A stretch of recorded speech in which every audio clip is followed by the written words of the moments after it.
I'm Ed Kelley, editor of The Oklahoman. Acts of kindness have made Oklahoma City one of the nation's leaders. That would be in volunteering.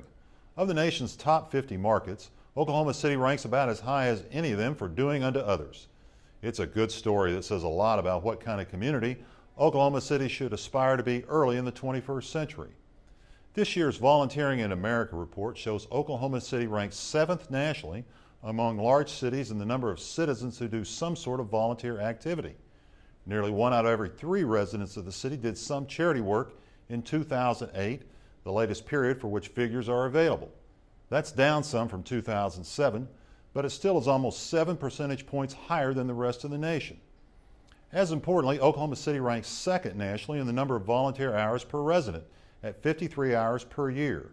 That's almost 20 hours higher than the national average. The only city with a higher number of volunteer hours per resident is Salt Lake City. The economic impact of such a volunteer force is huge. It's the equivalent of $1.1 billion in service delivered per year in Oklahoma City. Volunteering is always important, but even more so in an economic downturn.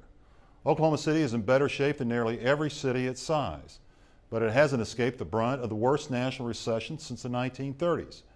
Many of the city's nonprofit agencies are struggling financially, which puts even more of a premium on the work of those who will volunteer their time and effort, which makes being seen as the nation's volunteer star a pretty big deal for Oklahoma City.